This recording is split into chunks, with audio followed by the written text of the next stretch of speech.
whether I'm doing it with a pen and I'm writing in my notebook, or whether, we're in a 3D immersive environment, there's always going to be characters, whether they're represented by us, whether they're represented by, an avatar that has some sort of, characteristics to it.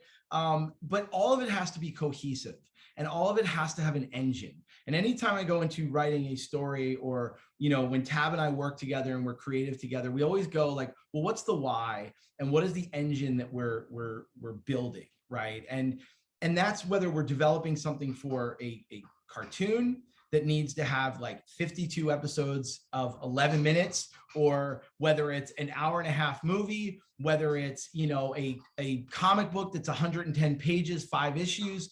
Everything has an arc. Everything has some sort of like, connective tissue to it. But the thing that we're looking at as we go into what we'll consider a Web 3D is a persistent world. It's going to live even when we turn it off, just as the internet lives even when we shut down. Just as, that's the thing that's different about gaming in, for instance, like I'm playing Cyberpunk 2077 right now. That world has been sort of written. There's things that are happening because of triggers that I'm doing as I engage the world and create with the world. But, then you compare that to like Grand Theft Auto, like GTA 5, that's more of a metaverse. It's a persistent world where there's always things happening. People are playing on the online version, right? And, there's always stuff happening. So when you're writing and building worlds, you're always thinking about like, okay, what's the engine? What is this thing that is going to keep spitting out ideas and make it evergreen, so that we constantly can keep going, okay, well, we pushed there, we pushed on that, we've done this. And I think it goes back to pencil and paper storytelling, role-playing games, Dungeons and Dragons, Starfinder, any Shadowrun, any of these games that, have these massive worlds and lore that really kind of came out of, Tolkien and these incredible world builders like, Lucas and the Star Wars franchise. I mean, those are really kind of our kind of North Stars, because they show us like, well, how can you create persistent worlds? Hi, I'm Mike D'Annunzio, the founder of Pebble Ventures, and welcome to another episode of Metaverse Matters. Today, Lauren and I talk with Earl. He's a Marvel writer, blockchain consultant, NFT storyteller, and lover of comic books. Ben, to me, is really the epitome of the creator economy. It's a very interesting conversation about all the different avenues that he is pursuing and ways that creators can leverage the metaverse and Web3 and create new revenue streams and business models for themselves. So I really hope you enjoy this conversation. As always, I learned a lot, and let's jump in. Welcome everybody to the next episode of Metaverse Matters. Really excited to be here with my colleague Lauren Fenema and Earl, also known as Ben.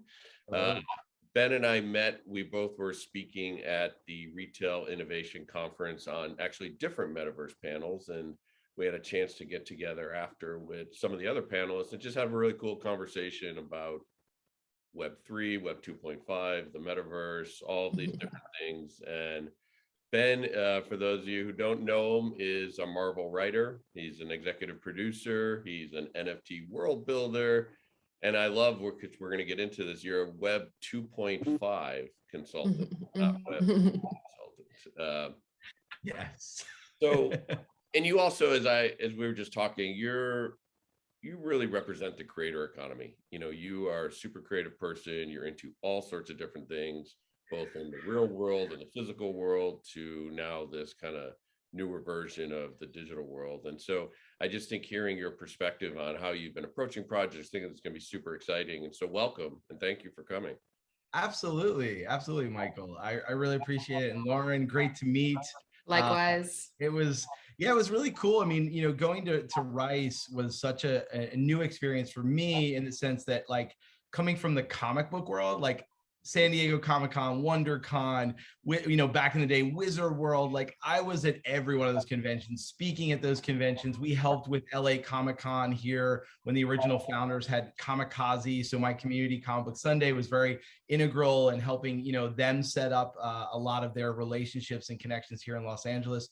So, you know, it's been such an interesting journey. And then ending up at a retail conference, I was like, okay, this is cool and this is new. And it was kind of a roundabout way that I got introduced into this world, actually through an old friend of mine. We went to high school together, and he does PR for e-commerce.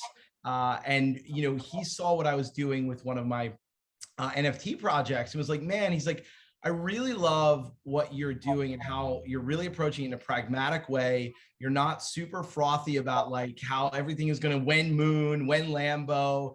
It's really about connecting and creating and storytelling.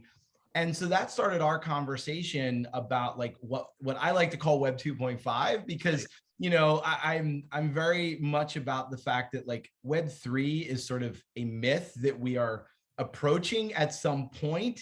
And you know, and that was something John Forberger is my friend who, you know, we reconnected. And so he introduced me to Alicia over at Retail Innovation.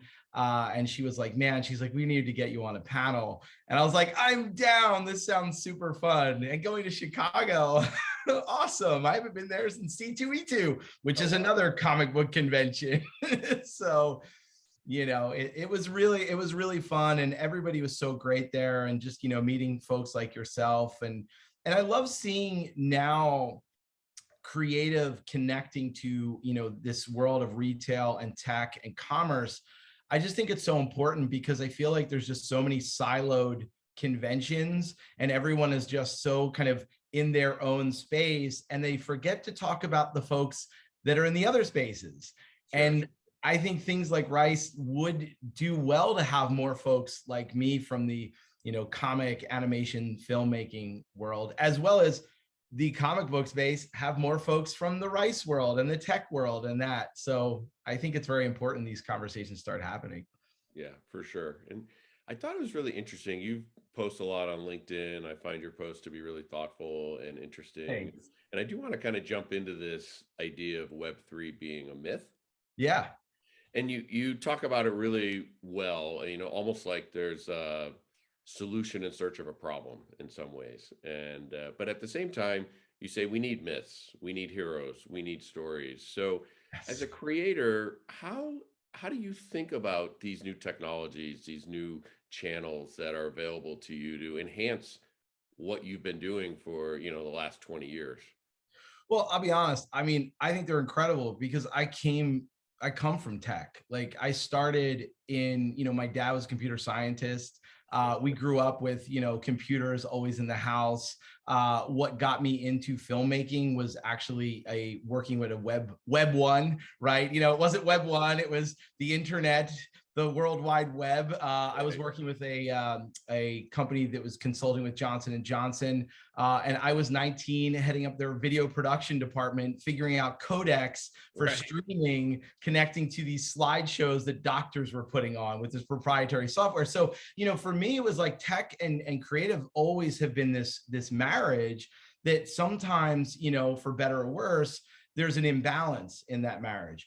And, you know, what got me into filmmaking was the ability to buy my own editing software and my own camera, which set me off on a journey working in documentaries and then in television and then ultimately into film and cartoons and this and that and growing from there. But it really was that ability to have the technology accessible as a storyteller, as a creative, to be able to take something like Rebirth, which was an old music software, and make cool beats on my computer and then burn them into CDs and then hand them out to friends in college and be like, yo, check out this new techno beat I made. This is back when it was called techno, you know?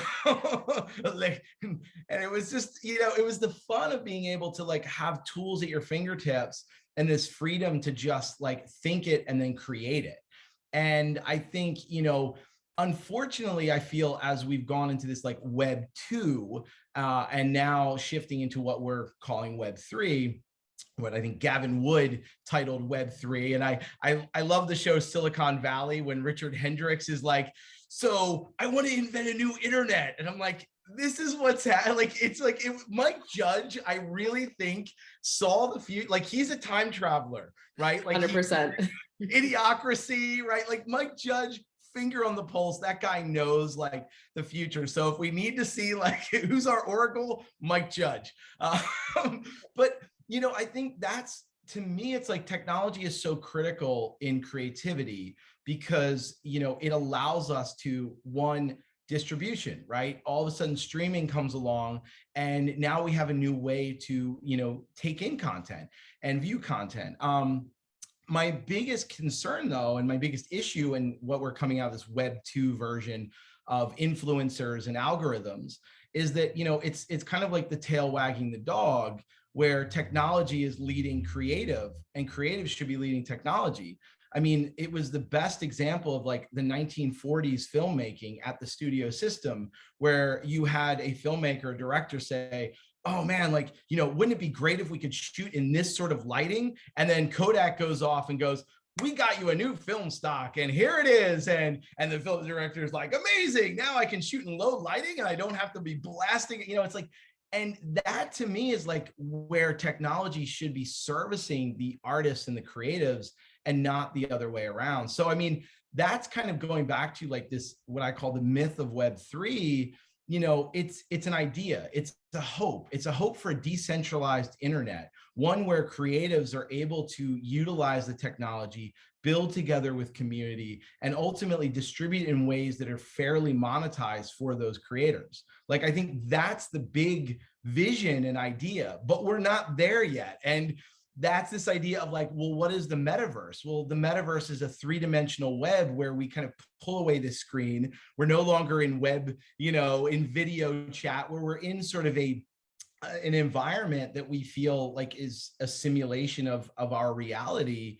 And, but a simulation of reality needs world building, and it needs the stories, and it needs the myths, and they all need to be that connective tissue, connecting these cultures and the ideas and ideologies and all of that in a much larger and more meaningful way. And I think that's, and this is not to go completely off tangent, but I think that's really where brands can have a great opportunity to integrate themselves in a way that is not obtrusive and not, forcing a message down someone's throat, where it's like messaging aligns. Just find the right people, the right communities, and you can find those artists to represent your message and those characters and those creatives. And it will feel like really authentic in the sort of creative space and in this sort of metaverse three-dimensional web. So anyway, that's my spiel and I'm sticking to it. No, I love it. I love it. And you're also doing a lot of different things with Rents It Games and slideshow. And so just maybe tell us a little bit about what you're seeing out there in terms of, kind of more interesting projects or more, credit card payments and things for creators. I'd be just curious to get your views on, some of the more interesting things that you're seeing as it relates to creators and the creator economy. Absolutely. I mean, so with Rents is Anthony Apollo is an old friend of mine. He and I met through the blockchain space. This was before, and I've been in this NFT space since 2017, 2018. I mean, we were throwing parties in Santa Monica, called Controlled Chaos, where we didn't call them POAPs, we called them NFT party favors.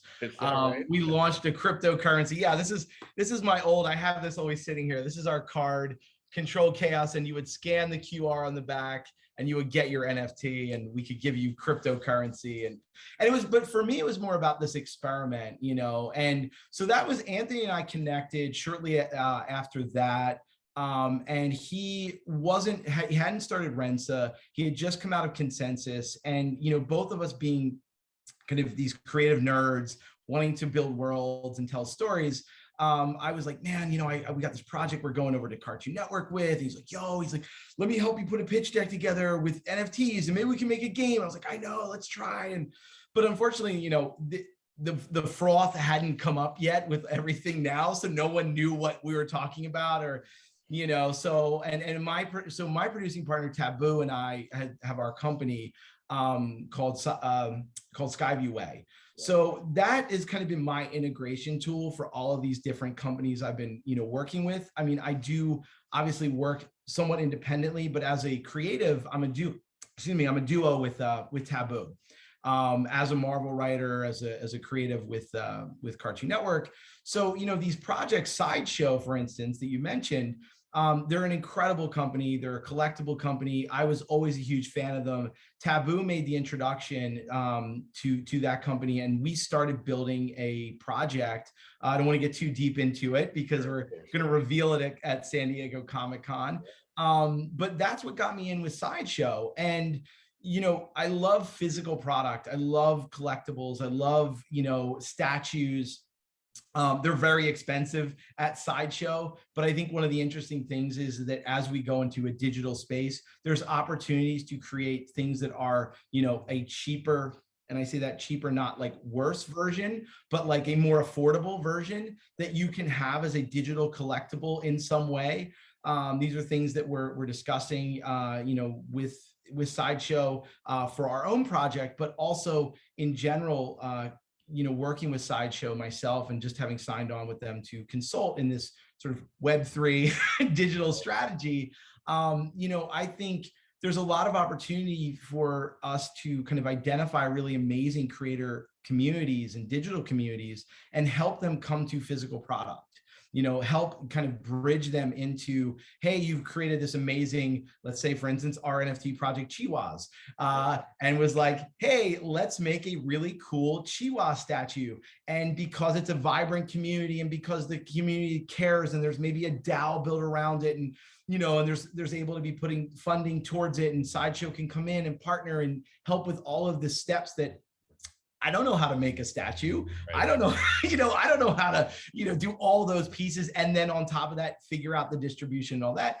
Those are elements where we can start bridging these opportunities with companies like Sideshow. Rensa is an interesting one because, with Rensa, for instance, they've launched themselves as a games platform. But my identification with Rensa has always been Rensa should be a power platform as like a tech stack. And Anthony and I have talked a lot about that. Now as Rensa has been kind of moving forward, when I work with them as an advisor, we're looking to implement that tech stack so that it can be brought over to other companies. So there is this Web3 integration. And the thing with Rensa that's unique, that no one has out in the market, is that they have a way with royalty streams where you basically can have 10 creators, and all those creators can simply say, okay, we have a deal amongst ourselves. You get 5%, I get 20%, and then you put it into a token, an NFT token, an ERC 1155 token, and that token then is your game, or is your whatever it is, represents your creative property project. And then that will then have automatic distribution royalty streams. And they're built on Polygon and Ethereum, but they can, they're looking at other places. But I've mainly been working with Polygon. I really like, they have an amazing support team. They have, just great people that are there to help.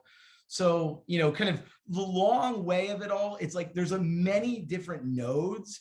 And I think what we're all trying to do, and what I'm particularly trying to do, is like create connective tissue between these nodes and in a way create like a studio city where everyone can sort of operate in their own ways, but there's a holistic approach to how things can scale up or scale down if needed, and allow creators to have all of these tools at their disposal to say, okay, well, gosh, okay, Rents is over here. Well, we can put together a royalty stream for what we're creating. Okay, cool. We built this incredible community and we really want to make a physical product. Oh, wow, Sideshow's over here and they offer this. Okay, great. And Polygon has these opportunities for us to, create scalable dApps and da-da-da. So it's like, it's building what we're calling a creative protocol, a creeper.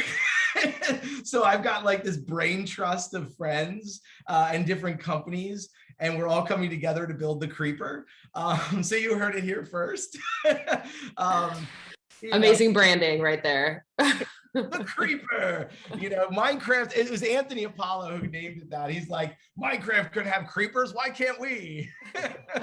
So anyway, but that's kind of the large version of that answer. I think there's a lot of incredible companies out there doing cool stuff, but a lot of times they're not talking to each other, and a lot of times they're building in their bubbles, or they're operating in verticals that could have a better or could work really well with this idea over here. So my goal and job that I'm kind of taking on is like, hey, let's just create these really great brain trusts and come together and talk about stuff and figure out how we can do this.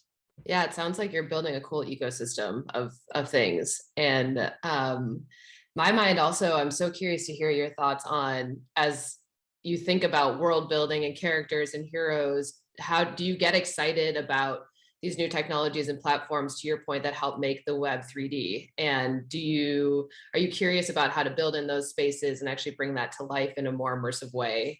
Or do you feel like that's still the 2.5 to 3.0 graduation curve? And yeah, then I think also like thinking about how in those immersive worlds, this fandom can be represented and kind of stoking the flame of that community there, and kind of how you approach that and think about it. Well, I think you hit on it. It comes back to fandom, right? Like there's so many niche communities and there's so many incredibly vibrant communities, and Web3 is like latched onto this idea of community, right? Like that's such a buzzword now. And I'm like, gosh, like I've been doing this for like 15 years, like real life community building, and bringing my comic book friends with my film friends and calling it Comic Book Sunday, Right. and getting a panel at San Diego Comic-Con, and rocking shirts, and we made merch, like that kind of thing. So and then, on the other side, I also play music, and music is such an incredible way to bring people together in a real time space, right? Like jamming with people is an automatic creation of ideas and sharing something without having to have a language barrier. You have the universal language of music, and started a jam in my living room, ended up on the Sunset Strip at the world famous Rainbow Bar, bar and grill, right? Where John Lennon and the Hollywood Vampires would hang out. And we've got a residency there. Actually, it's tonight. So I don't know if this will go live today, but the next one though, yeah.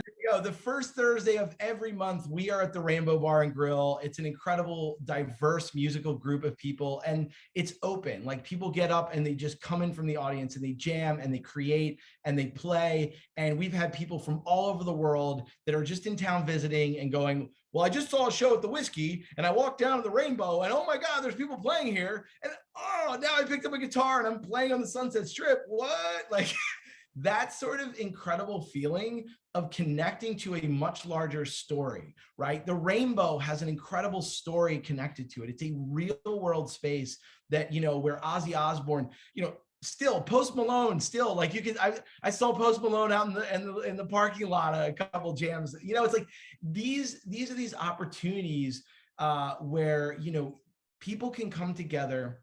They can be part of a history. They can be part of something meaningful, and then they can leave with a feeling, right? And they can leave with something that they've caught, and not a good virus, right? Like the problem I have with like a lot of this influencer culture and the Web 2 version of, the TikToks and the Instagrams and this and that, it's so focused on bite-sized content that gets you like a high for a second, and then you walk away and you go, oh, what's the next one? What's the next one? What's the next one?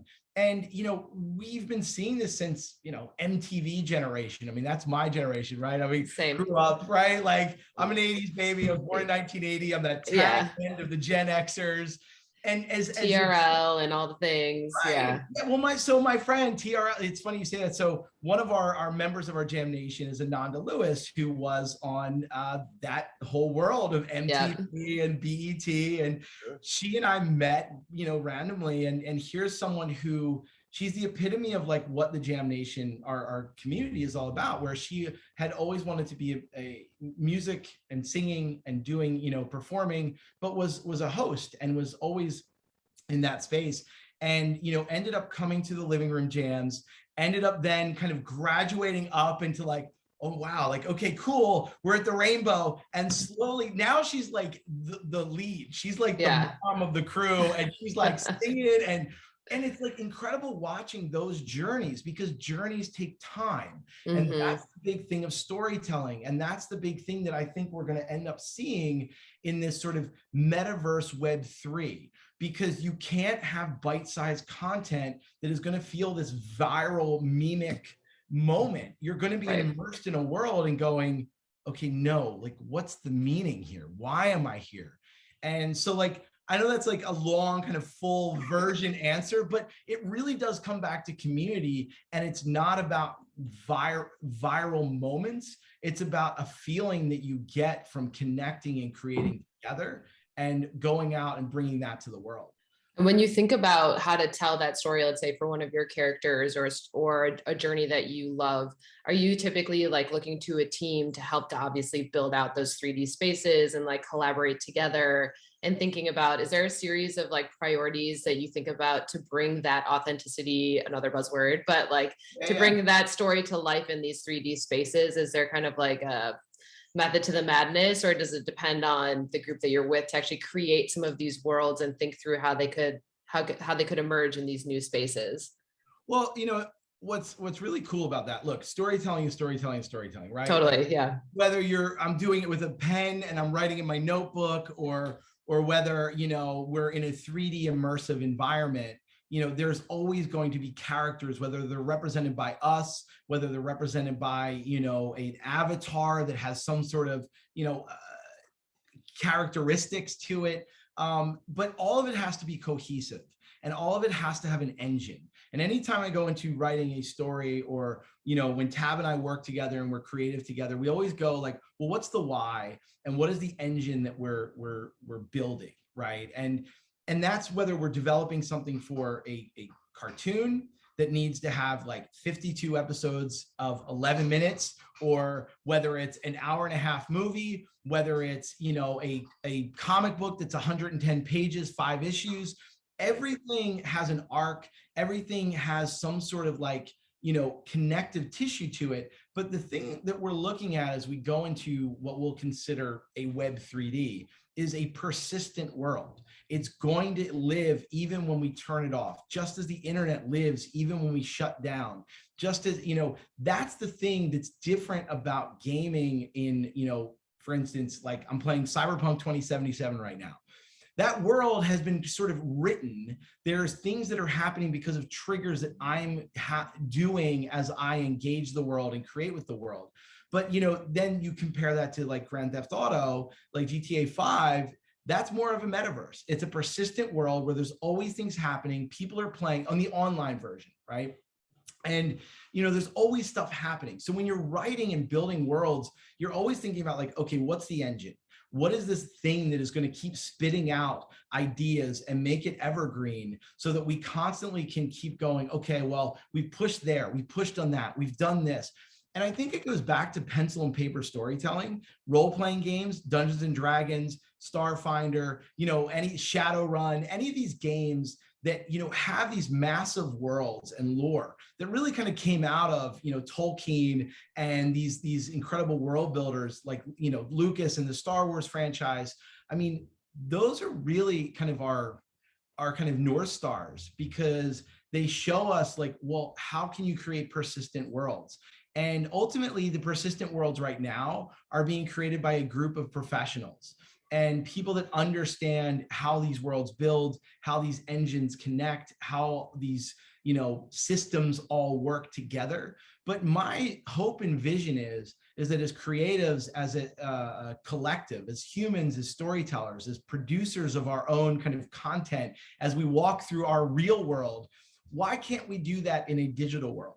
Why can't we also influence a massive universe as a character and then help kind of construct that? But knowing that there's guardrails, knowing that, we can't break that because it won't allow us to break it. We can't break the system. If you're in a world that you're not able to fly, or it's a low magic world, well, all of a sudden you can't be the most powerful sorcerer in a low magic world. Like, that doesn't work. It breaks the world. So I think, these are the things that I think are really important as we sort of go into this next version over the next 5 to 10 years and start thinking about like, okay, what are these engines? How are we connecting the right people to help build these engines? The professional people, the people that work in entertainment, that work in gaming, that work in Hollywood, that work in Silicon Valley. But at the end of the day, it's like giving the tools to the consumer, and also implementing the guardrails and implementing the kind of system rules and saying, okay,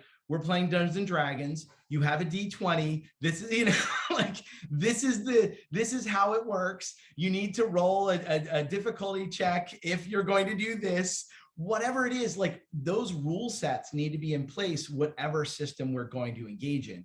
And it's going to take large groups of people, whether it's a DAO, whether it's a kind of large, company that has the IP in-house, or whether it's a group of individuals that come together and say, hey, we really want to create a cool world.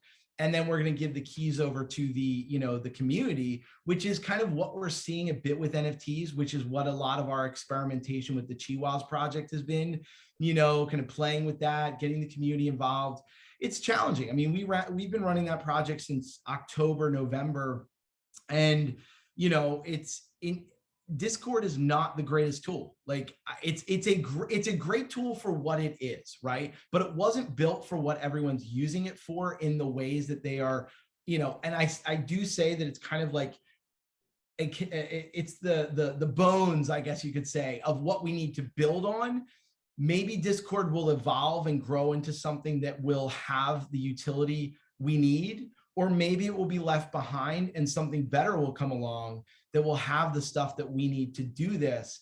And that, to your point, we can bring the right group of people together, we can build the community around it, and that ultimately we can allow for the community themselves to actually engage in this persistent world and have meaningful, like, push on it, push the walls, do things that get recorded into this world that become canon. And when that canon, it's like, there's my hero, just like World of Warcraft does. I mean, there's legends in these MMO, these massive games. So I think there's a lot of examples we can look to and take from and say, okay, we're not reinventing the wheel, but we can take the best of all the things that work and start figuring out how to connect the dots. And that's what I would like to see happen. That's what I'm working on.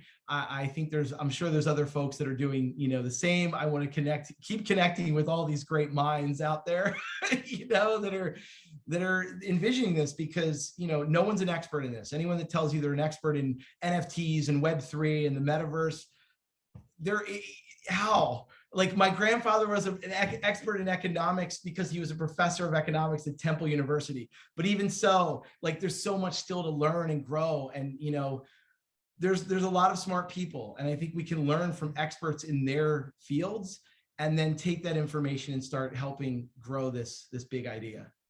Yeah, very cool. I want to turn a little bit to DAOs. I know Yeah. you're about that. And do you see DAOs as something that the creative community needs? Is it going to be helpful? Is it how, DAOs, it's really a governance mechanism, right? Yeah. And so in some ways, I think they're really interesting. And in other ways, sometimes I struggle to see, at least with certain DAOs, like, what value are they truly providing, other than the fact that it's kind of cool to talk about we're a DAO. And I'm just curious how you're thinking about it in terms of these communities that you want to build. Do you think establishing a DAO is something that's needed, something that's going to add a lot of value to it?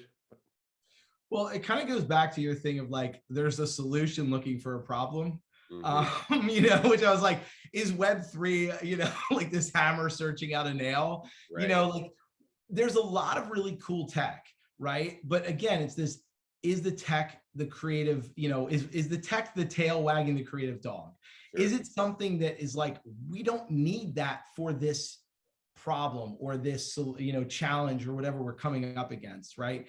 And I think a lot of people right now are going, oh, we need to be an NFT project, or we need to have a DAO, or we need to be this, or a brand is saying, oh, we need to have this because everyone's doing it, and we need to have a roadmap to the metaverse, and we need to, and it's like that sort of thing of like, well, no, there's incredible tools that have been developed in this Web 2 world, right? In this, what we have right now And, the DAO itself is a really interesting, an interesting tech, right? It's an interesting solution.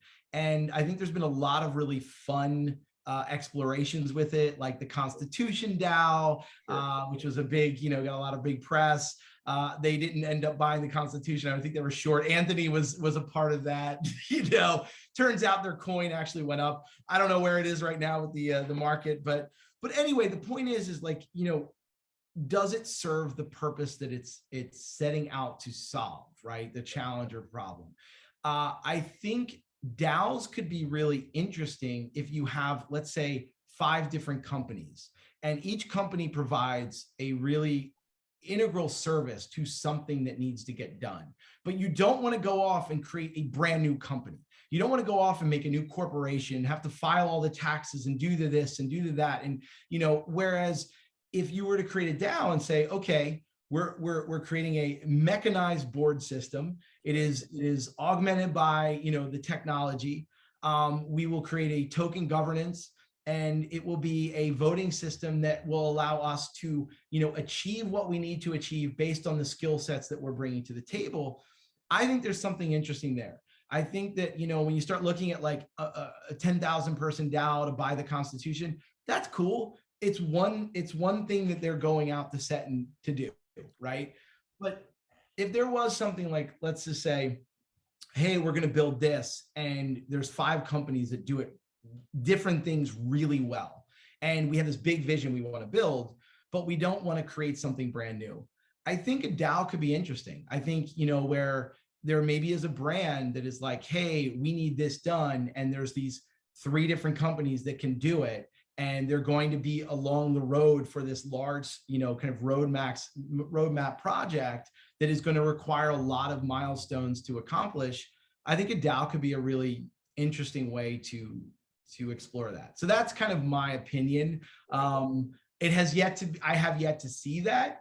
I think it would be a great way, as opposed to, a company like a Facebook or Meta gobbling up all these other companies and then kind of forcing them into square peg round hole, these different corporate ideologies. And it would be sometimes better to keep them separate, let these companies live and breathe as they were created, as opposed to try to shoehorn them into some sort of large mechanism that, is just eating up everything. And I think that's where DAOs could really work when it comes to, this sort of corporate capital system that allows for real democratic governance. Sure. Good points. Yeah. So we got like a minute or 2 left. Lauren, I don't know if you had another question or anything. Always, I mean, always. Yeah, but no. I feel like we sure. covered a lot. And yeah, I guess my only last question would just be, just because it's top of mind for me, we've been recently checking out this platform called VV, which is all about fandom and NFTs. Yep. And just curious, 1, if you've heard of it, and then 2, kind of your overall thoughts. You mentioned fandom and digital collectibles earlier, and just if you have any bets in that space, or if you think it's interesting, or anything to add more to what you already were talking about. Yeah, I mean, so I've known of Vivi for a while, just because working with Marvel, we kind of whisperings of the Spider. We're writing, Tab and I are writing this new Spider-Man series right now. So we've been aware of the project and the company, and I think there's, again, these are all experiments, right? Like no one knows, because at the end of the day, how many wallets are really out there? Like if you're going to go and create like a massive collection, and there's only, let's say, 1 million wallets or 20 million, like it's still a niche market, right? Like we're still looking at collectors in this digital space, especially this NFT digital space, is still a very niche market. And that is why it became so frothy, because, you have this small group of people that are like building and building and hyping and, and it's for their own good too, because then it helps raise their values of what they're having and blah, blah, blah, and collectors, and being a collector myself, and having been in the collecting space of comics, and Tab got me a bit into collecting toys. I myself was always collecting Joker toys. Like I have a massive collective Joker toys, which I've since handed off to my son. But, there's something about collecting, right? Like a collector is a very specific type of person. They're someone who appreciates the craftsmanship of whatever that collection is, for, whether it's a fun, or it's also representative of their personality, right? Like one of my best friends, he's a huge pop collector, but he will only collect specific pops that represent his personality. Yeah. You walk into his house and you can immediately have an entire understanding of, first off, he's one of the biggest Spider-Man fans I have ever known. And you immediately will go, okay, he loves Spider-Man. And then you go over and be like, oh, and he's into the Goonies and 80s, Monster and Seinfeld and da. So, there's something about collectors. They want to show you what they're into. They want to share their collection with you. It's a big part of it, right? But there's also a need to feel like I'm filling something out. I am collecting because for me, it was like, okay, I love that Joker from like the 40s or whatever. I like that Caesar Romero, it's all those kinds of things, like to fill these kind of pockets, right? And I think when it comes to companies like Vive, or other collector companies, and working with Sideshow is a perfect example. I mean, they're an incredible high-end collectible company, right? The craftsmanship is amazing. The statues are beautiful. And, I'm not saying this because I'm working with them, but I'm saying this because I was a fan before I even met them. And I think, collectors are fans, right? Like we want to share our fandom with others. We want to bring others into our fold and help them understand why we are fans. Why do I, it's like, I love Spider-Man because of this, I love Wolverine because whatever it is. And you get two fans in the room and one of them loves DC and one of them loves Marvel. And, they're going to have an argument, but at the end of the day, they're still going to walk away and go, we love comics. We love storytelling. We love, like, it's friendly fighting. You know what I'm saying? There's friendly infighting in the fandoms of, which villain is better, blah, blah, blah. But that also represents collecting. And if you're going to have a collection, if you're going to create collectibles, whether it's a Vive or a Sideshow or, whatever collector, companies are putting these things out there, you need a few things. One, you need a way to show it to people, because if you can't show it to people, it doesn't really matter. It's almost like if a tree falls in the forest, does anyone hear it if they're not, it's like, that's kind of the thing with the collection. So you could put together the greatest collection, but where are you going to show it? Hey friends, like, okay, if you put it up on Instagram now is Meta, Polygon. Okay, cool. Like you can put it up there maybe, but there's still something about the physicality. And to me, like, that's why I'm a big, proponent of building, this connective tissue between digital and physical. I think that's a key point, and I think that anyone in the kind of brand space and in the retail space, I think it's figuring out, how to first onboard and capture the fandom, because onboarding is the biggest challenge, right? How do you get people in? If you're selling them something for like $1,000, they're going to go, no. But if you sell it to them for $1 or give it to them for free because they're already part of an existing loyalty program, they're going to go, whatever, fine. I'll download a MetaMask or I'll download a Phantom wallet and cool. And then here's my email and here's now you have my wallet, address, my public, and boom, free airdrop. Cool. I got something in there. Really neat. Now all of a sudden you've onboarded them. That's what we were doing with our controlled chaos, these parties. It was onboarding people. And this was back in 2018. It was a much more challenging issue to onboard people. And then the next step is really, once you've onboarded them, is figuring out, well, how do people show this stuff? How do you share that fandom? Whether it's, a fandom of a beauty product or a fandom of a, comic book collectible, and that sharing the fandom is such a key component. And then that next final step of it is bringing those new folks into the fandom so that they can then also be a part of that community. And that's really kind of like what it builds around. So whether Vive can do that, whether, it's going to take an integration of like a lot of different nodes. It's not going to be like, okay, Marvel just put out a Spider-Man thing. Well, cool.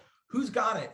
What's the support? Where's the things that are happening around it? So, long answer, but I think it's a really compounded answer that ultimately is going to take a lot of different systems to connect and really coordinate in order to basically bring those things to a much larger life. Awesome. Awesome. This was so cool. Thank you we could talk forever. I know. Yeah, it's like so Yeah. fun. Yeah. I appreciate it. Thank you Yeah. so much for having me on Thank and being you. a part of this. Really I mean, this appreciate is you coming on, and we'll get your details for everyone who's watching to, where they can follow you and track you. You're writing a lot of good stuff. So thanks again. Really appreciate you coming. absolutely. Yeah, great to meet you. Lauren, Yeah. so wonderful to meet Michael again. So great to see you. Hopefully Yeah, we'll see you at another conference. We'll all be for in sure. IRL. Yeah, totally. Totally. Have a good one. Thank you for listening to this episode of Metaverse Matters by Pebble Ventures. If you enjoyed the content, please do subscribe and rate the show. You could also connect with us on LinkedIn at pebbleventures.com or directly at mike@pebbleventures.com. If you're a brand exploring the space, or you're already testing and are looking to develop next level strategies, please do reach out. We'd welcome an introductory conversation to learn more about your goals, where you are in the process, and share our thoughts about your business. Have a great day. Thank you for listening to this episode of Metaverse Matters by Pebble Ventures. If you enjoyed the content, please do subscribe and rate the show. You could also connect with us on LinkedIn at pebbleventures.com or directly at mike@pebbleventures.com. If you're a brand exploring the space, or you're already testing and are looking to develop next level strategies, please do reach out. We'd welcome an introductory conversation to learn more about your goals, where you are in the process, and share our thoughts about your business. Have a great day.